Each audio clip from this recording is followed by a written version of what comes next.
question in my mind that Bond represented an archetype, and The Stranger is probably the one that's most correct.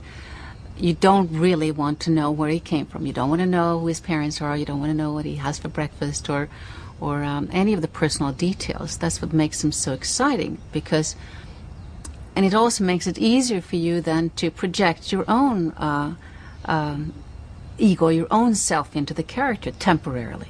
What is lovely is to believe in a man who's infallible and you're going to go along with him, and yet he's not Superman, so therefore you go along. And what have you gone along for? Only because you want to see James Bond. This is the essence of Bond, rescuing situations in unexpected ways.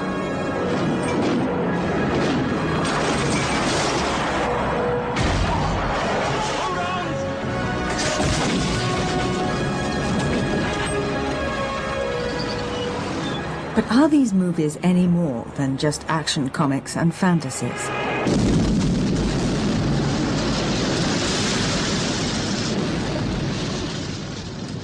Ian Fleming called them fairy tales for adults.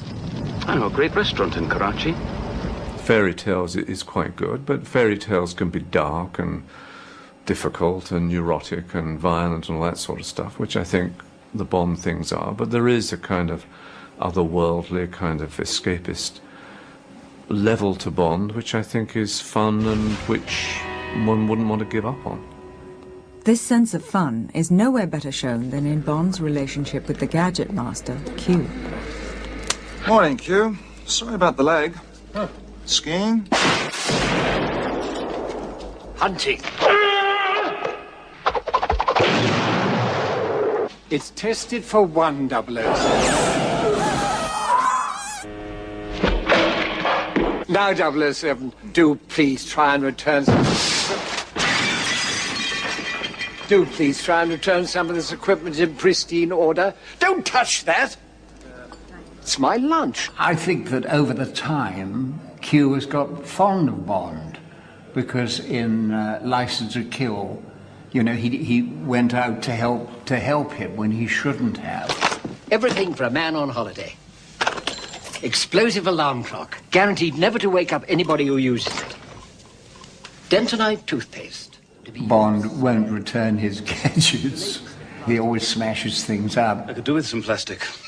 The gadgets, you know, were so important. You know, the Aston Martin car spurting ink out the back or mud or whatever it was, and armour plating that comes into place, revolving number plates, all that stuff is just fantastic. And the ejector seat, I mean, I think Goldfinger was one of the best Bond films. It had all that stuff.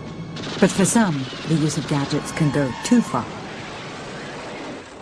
When you get into you know, gadgetry and so forth and so on, I think you're in video game territory for me. There's no reality there at all.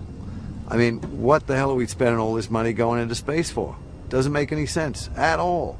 I think there was a period where they felt that they had to go into competition with the new genre of adventure action film, which was very, very special effects driven, because they just discovered what they could do with special effects during that period, so everyone was maximising it. And I think they lost the sense of what Bond's really about. And Moonraker, I mean, case in point, ridiculous. What are you doing with Bond on the moon? It's the most ridiculous notion.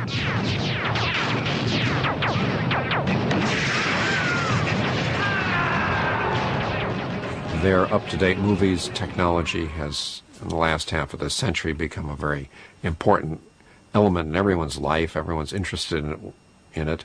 There's also been some uncertainty as to where technology leads us, and there's a kind of there's an uncomfortable feeling out there that somehow we might get too clever.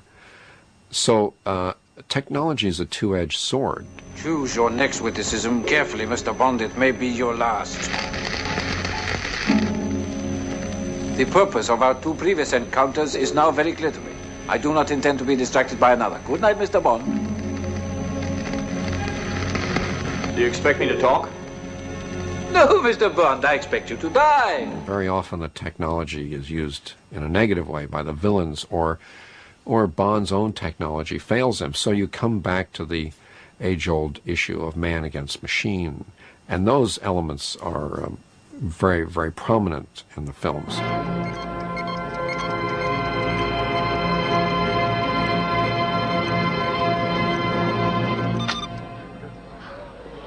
Bond proves that the human element, the human spirit, and sometimes raw courage and determination can carry the day.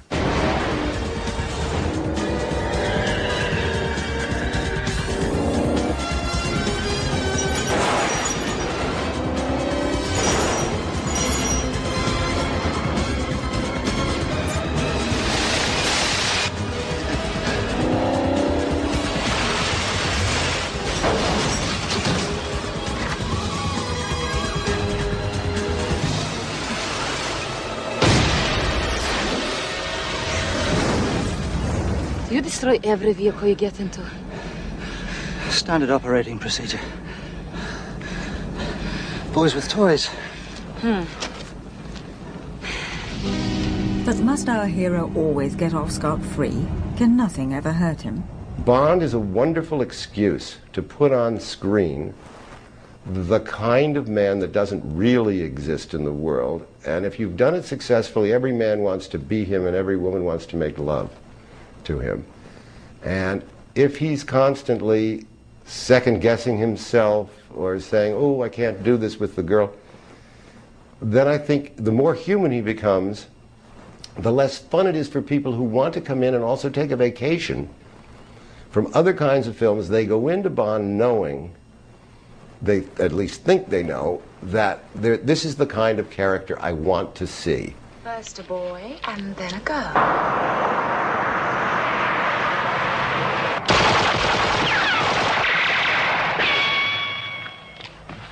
It's Blofeld. The most controversial time Bond departed from expectation. He fell in love, got married, and then got widowed.